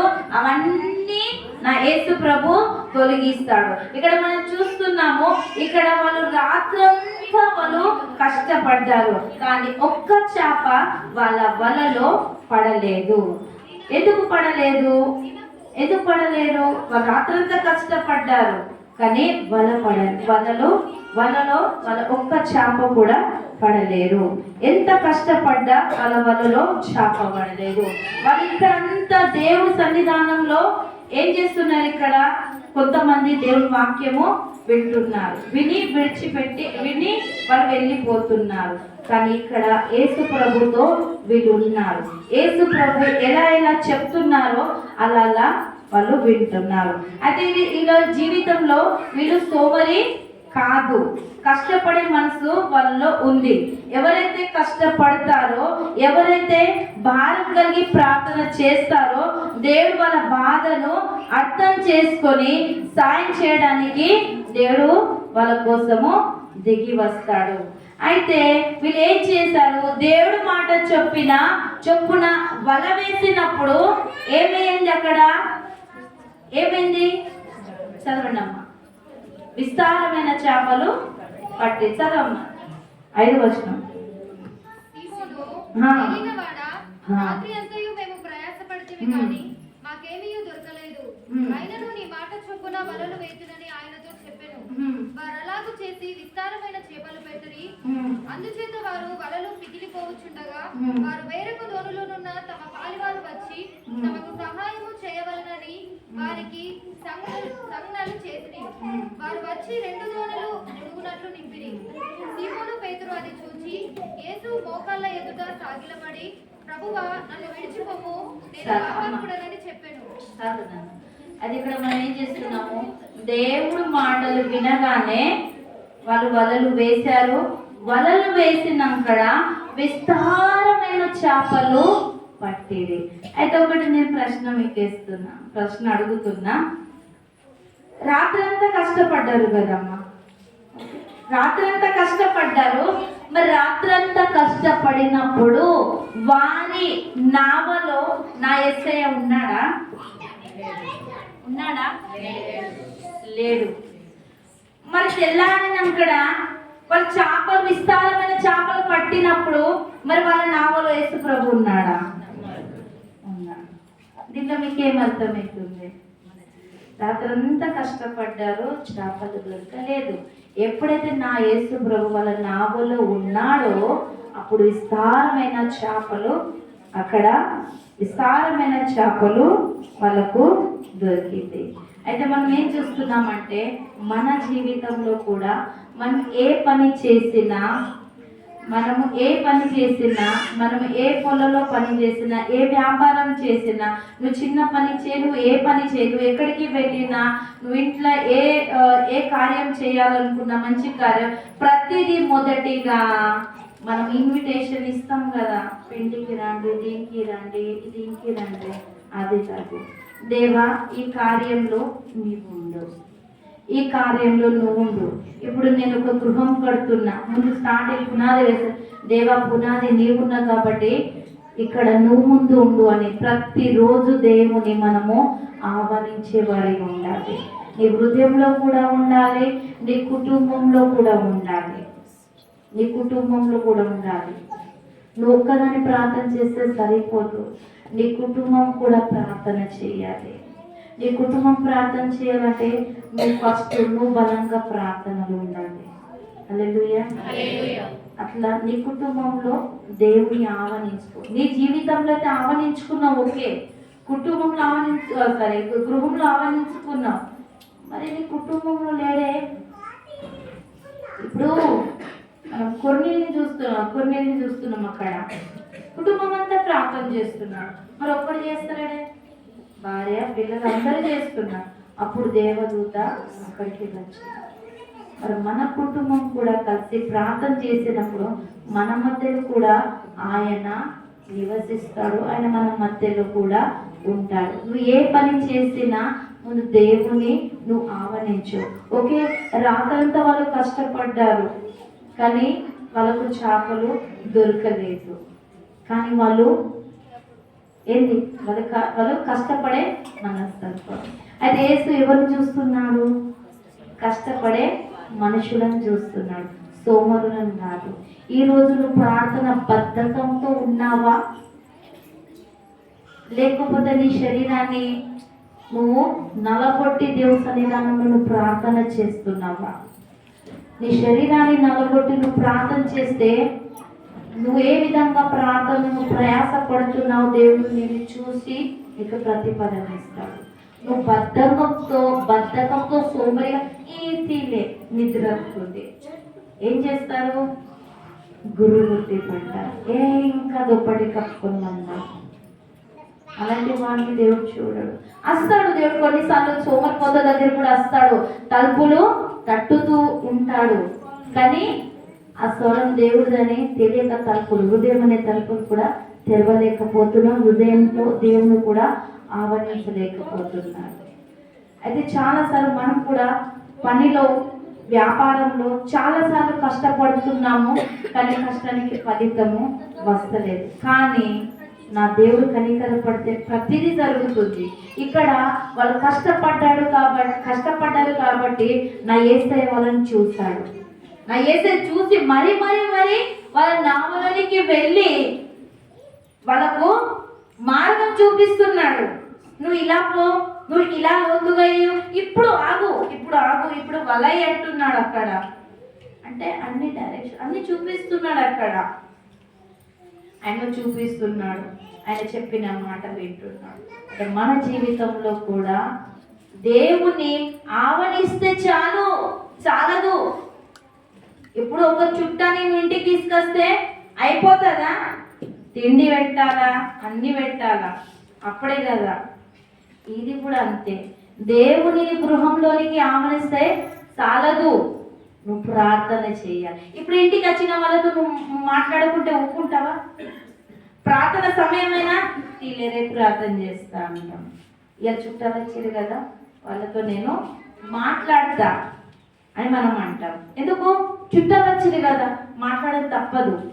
అలాగే నా యేసేను ఎప్పుడైతే నీ హృదయంలోనికి, నీ గృహంలో ఆహ్వానించినప్పుడు ప్రతిరోజు ఆయనతో ముచ్చటించాలి, ఆయనతో సహవాసం చేయాలి.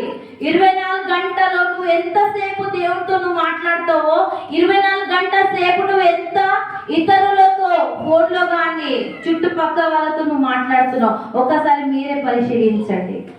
నేను దినానికి నా దేవుడి సన్నిధానంలో ఎంత గడుపుతున్నా, ఎంత ఆయనతో మాట్లాడుతున్నా, ఫోన్లో నేను ఎంత మాట్లాడుతున్నా, పక్క వాళ్ళతో నేను ఎంత మాట్లాడుతున్నా, ఒకసారి మీరే ఆలోచించండి.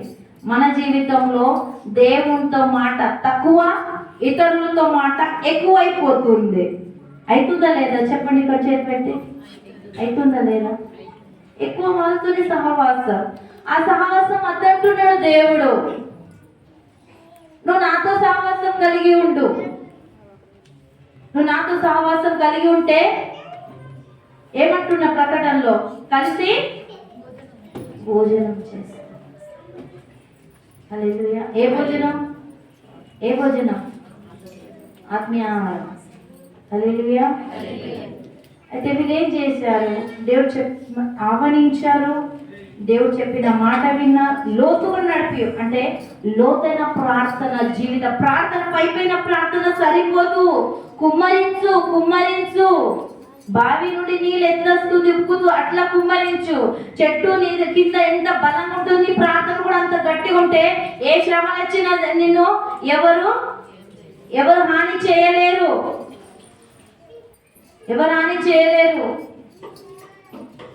శివం కూడా ఒకసారి మనం మొన్న చూసిన ఒక 10 days రోజు ముందు, 10 days ముందు భార్య భర్తలు ఒక పాప ముగ్గురు వెళ్తున్నారు బండి మీద, తిమ్మమ్మ పూలో ఒక్కటిసారి దాడి చేసింది. దాడి చేసేసరికి అయ్యో నా బిడ్డ, అయ్యో నా భార్య అని ఇక్కడ పులి కదా మింగేస్తుంది. నా భార్య పోని, నా పిల్ల పోని, నేనైతే పారిపోతా. తను అనుకున్నాడా? అయ్యో నా భార్య ఓసిక్కి, అయ్యో నా పిల్ల ఓసిక్కి, ఎట్లా పోరాడుతా నేను, ఏదనేమన్నా కానీ ముందు వచ్చిండా లేడా? దుష్టుడు వచ్చిండు తినడానికి, చంపడానికి, కొట్టడానికి. ఆడు ఎప్పుడు కావాలి కాస్తూనే ఉంటాడు. కానీ నా యేసయ్య ముందు ఉంటాడు అక్కడ కాపాడడానికి. ఇక్కడ ఈయన కూడా ఏం చేశాడు? పులితో మనం పోరాడతామా? అంత ధైర్యం ఉన్నదా? చేయాలి. భయం ఉండదు. అంటున్నారు, నువ్వు భయపడకు. నీ ప్రక్కన 1000 మంది పడినా, ఇప్పుడు ప్రక్కన 10,000 మంది కూలినా అపాయం నీ వద్దకు రాదంటున్నాడు అక్కడ. పులితో ఆయన ఇట్లా దాడి చేస్తుండగా భార్య పిల్ల దగ్గరకు పోతే పులిని ఇట్లా పట్టుకొని చేతులు మనం కలిసిన ఇట్లా ఫైటింగ్ చేసినప్పుడు పులి ఏం చేస్తుంది? పులి ముందే షార్పు, మనకి బాగా దిమాగ్ ఉన్నది, మనకి బాగా జ్ఞానం ఉన్నది అనుకుంటాం. కాదు, పులికి తెలుసు నేను ఏమైనా ఎక్కడ నేను ఇలా వద్దుతా అక్కడ ఈమె ప్రాణం పోతుంది. ఆ పులికి తెలుసు. అందుకోసం ముందు పులి ఏం చేస్తుంది, ఇక్కడ దాడి చేస్తుంది. ఎందుకు? పానం పోతుంది. అంటే పులికి అంతా జ్ఞానం ఉన్నది. ఈ మనిషి కూడా దేవుడిచ్చిన ధైర్యం బట్టి అక్కడ పట్టుదలతో వెళ్ళి ఆ పులి దగ్గరికి వెళ్ళి చేతితో ఆడకొట్టి ఆడగాదు, పులి మెడనే ఉద్దేశించాడు. ఆ పులి నా గొంతు దగ్గర రాకుండా ఆ పులినే మెడని పట్టుకున్నాడు. ఇక ఆ పులి అక్కడ అంటది, ఇక అనలేదు. పులి నోరునే పూసేసిండు. దెబ్బ గట్టిగా వచ్చేసరికి పులే చనిపోయింది అక్కడ. అంటే ఈ ధైర్యం ఎక్కడి నుండి వచ్చింది? నా దేవుడు ఇచ్చాడు. ఈ బలం ఎక్కడి నుండి వచ్చింది? నా దేవుడు నాలో ఉన్నాడు. నువ్వు ప్రార్థన హల్లెలూయా దేవుడి ఆత్మ నీలో ఉంటే అది ఖచ్చితంగా ఎన్ని భయంకరమైన విషపూరిత ఇంకేదొచ్చినా దేవుడికి బలం ఇస్తాడు. అపోస్తులు కూడా మేడగది పైన ప్రార్థన చేసిడు. ఒక్కసారి చేయలేడు, ఎన్ని రోజుల నుంచి చేస్తున్నాడు. 120 మంది ఎడదేగక ఏక మనసుతో ప్రార్థన చేసినప్పుడు బలమైన అగ్ని లాంటి అక్కడ పరిశుద్ధాత్మ పొందుకున్నారు. ఇంకా అన్ని భాషలతో మాట్లాడారు. ఎప్పుడైతే వాళ్ళు దేవుడు పరిశుద్ధాత్మ పొందుకున్నక్కడ వాళ్ళ పరిచర్యకు వెళ్ళినప్పుడు అనేకులు స్వస్థత పొందుకున్నారు. కుంటి వారు కూడా బాగయ్యారు. మరి అక్కడ యేసయ్య వచ్చి స్వస్థత పరిచిండా? వాళ్ళు కూడా మనలాంటి మనిషే. పేతురే పుట్టుక నుంచి నడనోడు అయ్యా రూపాయి అది నాణ్యమి అని బిచ్చపడుకుతున్నాడు. పేతురు ఏమంటున్నాడు, నా దగ్గర నీకు ఇవ్వడానికి ఏం లేదయ్యా. ఆయన ఆస్తి సంపాదించుకున్నాడా? లేదు. అన్ని విడిచిపెట్టింది. ఇంకా ముంగడ పోలేము. తన వృత్తిని విడిచిపెట్టింది. అక్కడ అన్ని విడిచిపెట్టి యేసయ్య కోసం పరిచయం చేస్తున్నాడు. మనం సంపాదిస్తున్నాం. మనకు అది కావాలా, మనకి ఇది కావాలా అని ఏది సంపాదిస్తలేడు. దేవుడు సంపాదించుకున్నాడు. అక్కడ నా దగ్గర ఏం లేదు, నా దగ్గర యేసే ఉన్నాడు అంటున్నాడు. మరి ఈరోజు నువ్వు నేను అనగలుగుతున్నావా? నాలో యేసే ఉన్నాడు, నేను యేసేని కలిగి ఉన్నాను అనగలుగుతున్నా. ఆయన అంటున్నాడు, యేసు నామములో నువ్వు లేచి నిలబడు. వెంటనే నిలబడ్డాడు. ఈ కార్యం ఎవరు చేస్తారు? యేసు వచ్చి చేశాడా? లేదు. తనలో ఉండి యేసు ప్రభు చేశాడు. సాధారణ మనిషే కదా. దేవుణ్ణి లోతైన ప్రార్థన ఆత్మ జీవితం కలిగి ఉంటావో ఎక్కలేని ధైర్యం నీకు వస్తుంది, పట్టుదల నీలో వస్తుంది. నువ్వు ఎక్కడ పడిపోకుండా ఆయన కాపాడుతాడు. దేవుడు ఆత్మ పొందుకున్నక్కడ ఇవన్నీ మనం జయించగలుగుతాం. హల్లెలూయా. అయితే అక్కడ పేతురు ఏమంటున్నాడు, అయ్యా నేను ఎందులో వచ్చినామమ్మ చదువు. సీమోను పేతురు అది చూచి యేసు మోకాళ్ళ ఎదుట సాగిలపడి, ప్రభువా నన్ను విడిచిపోము, నేను పాపాత్ముడనని చెప్పెను. ఏలైనగా వారు పట్టిన చేపల రాశికి అతడును అతనితో కూడనున్న వారందరూ విస్మయం పొందిరి. సరే, ఇక్కడ మనం చూస్తున్నాము చేపలు పట్టినక్కడ విపరీతమైన చేపలు, వాళ్ళ వలలు ఏమైతుంది, పిగిలిపోతుంది. వీళ్ళు ఏం చేస్తున్నారు, చుట్టుపక్కల అందరిని చూసి ఒరే రండిరా చేపలు, విస్తారమైన చేపలు వచ్చింది, రండిరా పట్టుకొని రండిరా, వాళ్ళని పిగిలిపోతుందని కేకలు వేస్తున్నారు. అందరూ వచ్చి సాయం కోసం పరిగెత్తి అందరూ అక్కడ సాయం చేసి చేపలు బయటికి వేస్తున్నారు. ఎంత పట్ట జాలంత. అయితే అక్కడ పేతురు ఒకడే పని చేస్తున్నాడా, అందరు కలిసి పని చేస్తున్నారా? హల్లెలూయా. ఒకడే పని చేస్తున్నాడా, కలిసి చేస్తున్నారా? అందరూ కలిసి చేస్తున్నాడు. అంటే దేవుడు పేతుర్ని ఏ స్థాయిలో ఉంచిండు? ఒకప్పుడు చేపలు తన వలలు లేకుంటే, కానీ దేవుడు తనను గొప్పగా ఆశీర్వదించాడు. ఇతరులను ఆశీర్వదించే వారిగా దేవుడు పేతుర్ని నిలబెట్టాడు. అందరు కలిసి పనిచేస్తున్నారు. అందరు కలిసి ఆ ఆశీర్వాదాన్ని పొందుకుంటున్నారు. హల్లెలూయా. ఆశీర్వాదం పొందుకుంటున్నారు. తర్వాత యేసు ప్రభుని చూసి యేసు ప్రభు అద్భుతాలు చూడగానే తన మనసులో అనుకున్నాడు, అయ్యో నేను రాత్రంతా కష్టపడ్డా, కానీ నాకు ఒక్క చేప రాలేదే. కానీ నా యేసు ప్రభు, ఇప్పుడు చూడండి, నేను ఇక్కడికి వచ్చినా నాకు కనిపించలేదు. నా యేసు రాగానే నాకు మళ్ళీ అక్కడ కనిపిస్తుంది. నువ్వు 10 సార్లు వెతికినా కూడా నీకు కనిపించలేదు. కానీ ఎప్పుడైతే నా యేసు నేను కలిగి ఉన్నానో అక్కడే నేను వెతికిన దగ్గరే నాకు కనిపించింది. తాను కూడా యేసు ప్రభును తెలుసుకున్నాడు. నా యేసు ప్రభు ఎంతో గొప్పవాడు, నా దేవుడు ఎంత అద్భుతకరుడు అని తెలుసుకొని, అయ్యా నేను పాపినయ్యా, అయ్యా నన్ను విడిచిపో అయ్యా అంటే అక్కడ తన తప్పులు తెలుసుకుంటున్నాడు, నన్ను విడిచిపో అంటున్నాడు. తర్వాత అక్కడ కింద ఏమున్నదమ్మా చదవమ్మా, తన వృత్తిని విడిచిపెట్టి ఏం చేస్తున్నారు అక్కడ 8వ వచనం. ఇలయనగా వారు పట్టిన చేపల రాశి గారు దానితో కూడున్న వారందరూ విస్మయముందిరి. అలాగున సీములతో కూడా పాలువారైన జెబెదయి కుమారుడు యాకోబును యోహానును విస్మయముందిరి. అందుకు యేసు, భయపడకుము, ఇప్పటి నుండి నీవు మనుషులను పట్టువాడవై ఉండు అని సీములతో చెప్పాను. దరికొచ్చి సమస్తం విడిచిపెట్టి ఆయనను వెంబడించేది. అంటే సమస్తం విడిచిపెట్టిరా, లేకపోతే సమస్తం వెంబడబట్టుకుని యేసు ప్రభుని వెంబడించారు? అక్కడ సమస్తం విడిచిపెట్టి. ఈ రోజులలో నాకు 2 లక్షల జాబ్ ఉన్నది, జాబ్ అంటే మన శాలరీ ఉన్నది, నేను రాను పరిచర్యకు అని అంటారు కొంతమంది. కానీ ఇక్కడ పేతురు తన వృత్తిని విడిచిపెట్టిండు. తన భార్య తాను దేవుని పరిచర్య కోసం ముందు వచ్చేది, దేవుని పరిచర్య కోసం ముందు సాగింది. ఇక్కడ ఆయన ఏమనుకుంటున్నాడు తెలుసా? ఆయన జీవితంలో మొదటిగా, పేతురు జీవితంలో మొట్టమొదటిగా తన జీవితంలో ఒక అద్భుతం జరిగింది. పేతురు కండ్లారా యేసు ప్రభుని చూశాడు. అక్కడ ఆయన మాటలను అర్థం చేసుకున్నాడు, ఆయన బోధ విన్నాడు, తనలో మార్పు వచ్చింది. ఈయననే నిజమైన యేసు అక్కడ తెలుసుకున్నాడు. గ్లోరీబా అక్కడ తెలుసుకొని మరి అద్భుతాల కోసం పరిగెత్తిండా. చాలా మంది ఏం చేస్తున్నారు?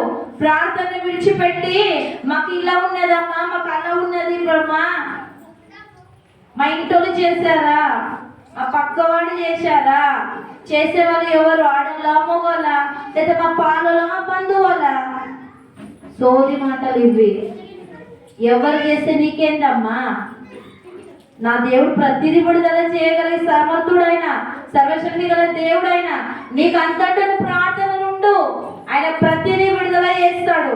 కానీ ప్రార్థన రాదే, ప్రార్థనలు శరీరం నలగొట్టబడడం రాదే, బస్ ఇతరుల ప్రాణం తీయాలి. ఎలా? అది విడుదల ఇప్పుడే విడుదల కావాలా? అది రావద్దు నా బిడ్డ జోలికి, అది చేయొద్దు. మంత్రం అనంగానే వస్తుందా? ప్రార్థన ఒకరి మీద రుద్దడం చేస్తారు, సేవకులు చెయ్యరని కాదు, చెయ్యండి వాళ్ళు ఉండరు. కానీ నీ ప్రార్థన ఎంత ఉన్నది అక్కడ? నువ్వు ఎంతగానో చేస్తున్నావు ప్రార్థన అక్కడ, నువ్వు ఎంత ప్రార్థనను శ్రమ పడుతున్నావు అక్కడ. నీ శ్రమ ఏది? వాళ్ళు రాత్రంతా కష్టపడ్డారే, మరి నీ కష్టం ఎక్కడుంది? నువ్వు ఎంత ప్రార్థన కష్టపడతాడు దేవుడు, నీ హృదయానికి, నీ గృహంలోనికి రావడానికి ఇష్టపడతాడు ఆయన. హల్లెలూయా. అక్కడ ఆయన ఇష్టపడ్డాడు వాళ్ళ నామలు రావడానికి. ఈరోజు నువ్వు కూడా ప్రార్థనలో బలంగా ఉంటే నీ శరీరాన్ని దేవుని నలగట్టబడి పెదవుతో, నోరుతోని నువ్వు ప్రార్థన చేయాలి. దేవుడు నా ప్రార్థన వినాలని నేను ఎందుకు రావాలి? సమయం, ప్రతిదానికి సమయం ఉంటుంది. ఏది ఎప్పుడు రావాలి, ఏది ఎప్పుడు పొందుకోవాలి, ప్రతిదానికి సమయం ఉంటుంది. ఉన్నా ప్రార్థన జవాబు రాకున్నా వచ్చినా నువ్వు అనుదినము నీలో ఉప్పురైతే ఉన్నది కదా, శ్వాస తీసుకుంటున్నది సరిపోతలేదా? సరిపోతుంది. ఊపిరి ఉన్నంత వరకు దేవుని సన్నిధానంలో మనం ప్రార్థించాలి. ఇక్కడ పేతురు ఏం చేస్తున్నాడు? అద్భుతం కోసం పరిగెత్తలేడు. మన జనాలంతా అద్భుతం కోసం. అక్కడ సేవకుడు ఉన్నాడు, అక్కడ సేవకురాలు ఉన్నారు. పనులు ఇట్లా పువ్వు అంటేనే పడిపోతాడు అంటారు కొందరు. ఇట్లా కచ్చి పేగానే ఇది అవుతుంది. అక్కడ ఈడ ఖర్చులన్నీ ఇక్కడ ఏం లేవు. నీ విశ్వాసమే. నీ విశ్వాసం నువ్వు ఎక్కడ కూర్చున్నా, ఎక్కడ కూర్చున్నా, నువ్వు ఎక్కడ ఉన్నా ఫస్ట్ మొదటిగా నువ్వు వాక్యం వినడం నేర్చుకో. హల్లెలూయా. వాక్యం నువ్వు ఎంతైతే నువ్వు వింటావో ఆ వాక్యం నీ హృదయంలో భద్రపరుచుకుంటే ఆ వాక్యం ఒక రోజు నీకు పనికొస్తుంది. ఎలాంటే వాక్యం ద్వారా నువ్వు ప్రార్థన చేయగలుగుతావు, వాక్యం ద్వారా నువ్వు జయించగలుగుతావు. హల్లెలూయా. అలా విశ్వాసం పెరిగిన కొద్దీ ఆ ప్రార్థన ద్వారా మనము స్వస్థత పొందుకుంటాం. అయితే పేతురు కూడా ఏమంటున్నాడు, స్వస్థత కోసం పరిగెత్తలేడు, అద్భుతాల కోసం పరిగెత్తలేడు. అద్భుతం చేసే నా యేసు నా తోడు ఉంటే చాలు అన్నాడు. అక్కడ అద్భుతం కోసం కాదు, ఆ అద్భుతం చేసే ఆ యేసే నాకుంటే చాలు, ఆయనతో నేను పరిగెత్తా. ఈ జీవితం ఇంకేమున్నది, వచ్చింది నా జీవితంలో, ఇంకా నాకేం కావాలి? ఆ అద్భుతం చేసే నాలో ఇంకేంది? యేసుని ఆత్మ తనలో వచ్చింది, నడుస్తున్నాడు. ఎందుకంటే నా దేవుడు నా తోడున్నాడు, నాలోనే ఉన్నాడు కాబట్టి నేను చేస్తున్నా, పరిచయం చేసుకుంటా వెళ్తున్నా. నేను భయపడా, నాలోనే దేవుడు ఉన్నాడు, నా దేవుడు నాకు సపోర్ట్ ఉన్నాడు. అదొక బలం, ఒక ధైర్యం, ఒక పట్టుదలతో ప్రార్థన చేసినప్పుడు ప్రతిదీ విడుదల కలుగుతుంది. హల్లెలూయా, హల్లెలూయా. సరే, ఈ సమయంలో అందరం కళ్ళు మూసుకొని ప్రార్థన చేసుకుందాం. హల్లెలూయా, హల్లెలూయా.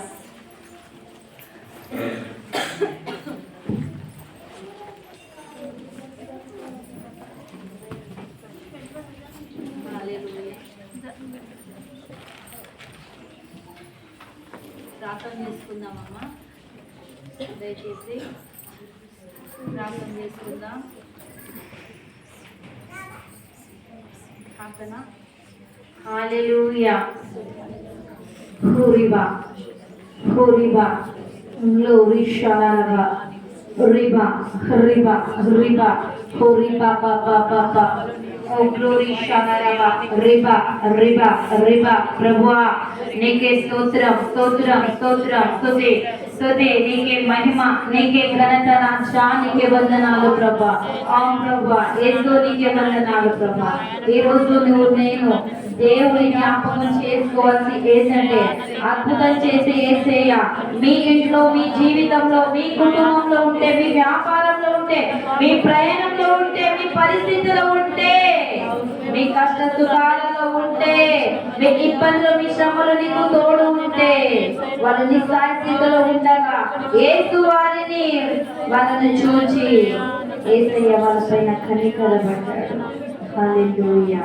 యేసయ్య అంటే ఈరోజు ప్రభా నీవు కూడా నా హృదయానికి నాయన ఆహ్వానించిన వెంటనే ప్రభా నాయన నీకు దూరంగా కొట్టకూడదయ్యా ప్రభా. అనుదినం నీతో ముచ్చటించాలి ప్రభా. ఇంట్లో ప్రభా భార్య భర్తలు, ఇద్దరు కుమారులు, నలుగురు ఉన్నారని అనుకుంటున్నావేలే. అన్నిటికంటే అతిథి మన దేవుడు ఉన్నాడు.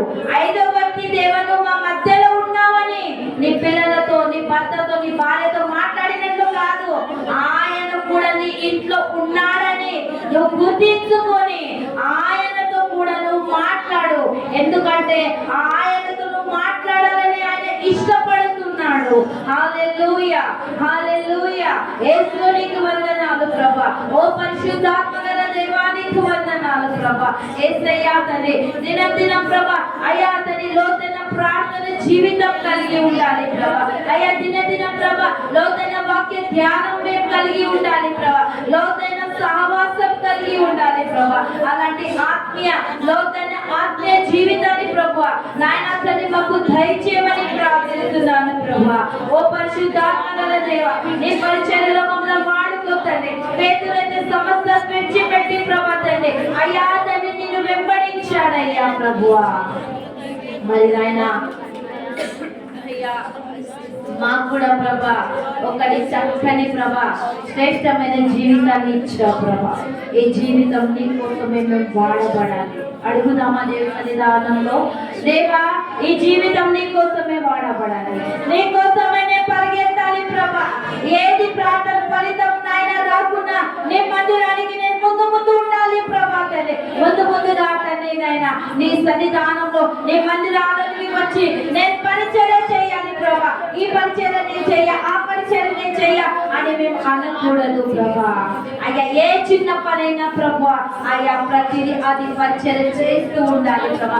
పరిచర్య కోసం ప్రభా మేము ముందుకు సాగాలి ప్రభా తండ్రి. ఏ మాత్రం అడుగులు ప్రభా మేము వెనుక మాత్రం వేయకూడదు. యేసు సహాయాన్ని దయచేస్తాను ఏసయ్యా.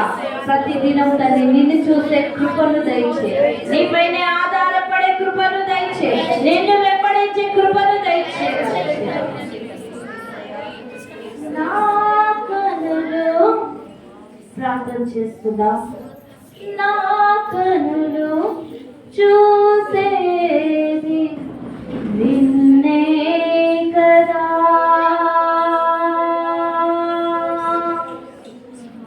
నా కనులో నిండినది నీవే కదా. రెండు చేతులు దేవుని వైపు చాపి మోకరించి ఆయన సన్నిధానంలో ప్రార్థన చేస్తా. నా కనులు చూసేది నిన్నే కదా, నా కనులో నిండినది నీవే కదా.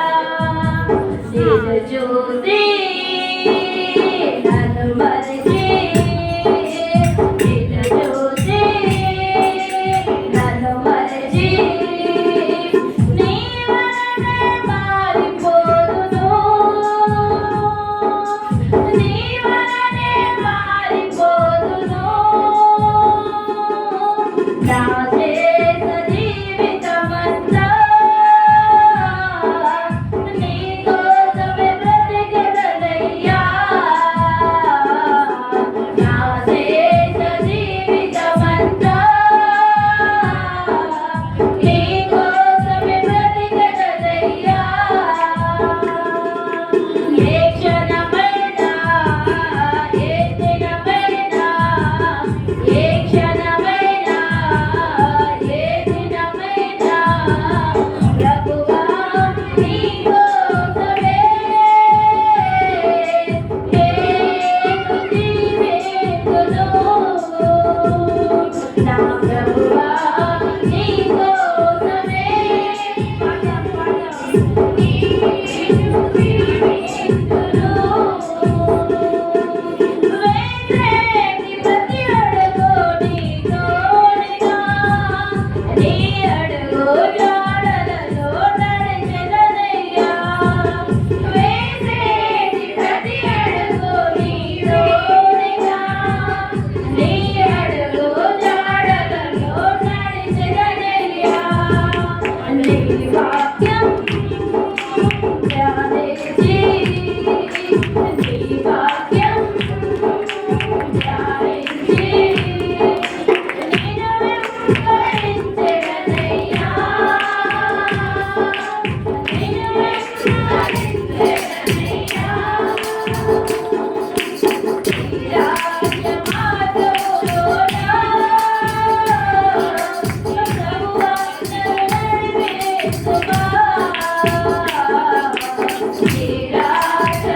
ప్రభా. అయ్యా కార్యం జరిగించేవాడు మీరే కదా ప్రభా. ఈ రోజులో తండ్రి, ఈ రోజు ప్రభా నీ బిడ్డలు ఎంతమంది తండ్రి నీ సన్నిధానానికి వచ్చి ఉన్నారయ్యా. దయచేసి ప్రభా వాళ్ళ అపరాధములు, వాళ్ళ దోషములు దయతో క్షమించే ప్రభా. ఇక ముంగట తండ్రి నేను ఆవరించే వారిగా ఉండాలి ప్రభా. ఆవరించినంత సేపు కాదు ప్రభా. అయ్యా తండ్రి లోతైన ప్రార్థన జీవితం కలిగి ఉండాలి. లోతైన ప్రార్థన జీవితం కలిగి ఉంటే సరిపోదు అయ్యా ప్రభా. నువ్వు ఎలా నడవమంటావో వాళ్ళు అలానే నేను నడవాలి ప్రభా. నీ మాటకు లోబడాలి, నీ మాట ప్రకారం వాళ్ళు అడుగు వేయాలి, నీ చిత్తానుసారంగా వాళ్ళు జీవించాలి. అప్పుడే కదా వాళ్ళ జీవితంలో అద్భుతాలు అయ్యా సూచన క్రియలు జరుగుతుంది.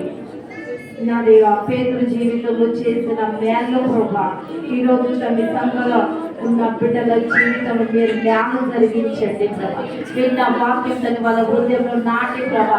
లేక వాక్యాన్ని జీవించే ప్రతి ఒక్కరికి ప్రభా అలాంటి చక్కని మనసు మీరు అనుగ్రహించమని యేసుక్రీస్తు నామంలో అడిగి వేడుకుంటున్నాం తండ్రి. ఆమేన్, ఆమేన్.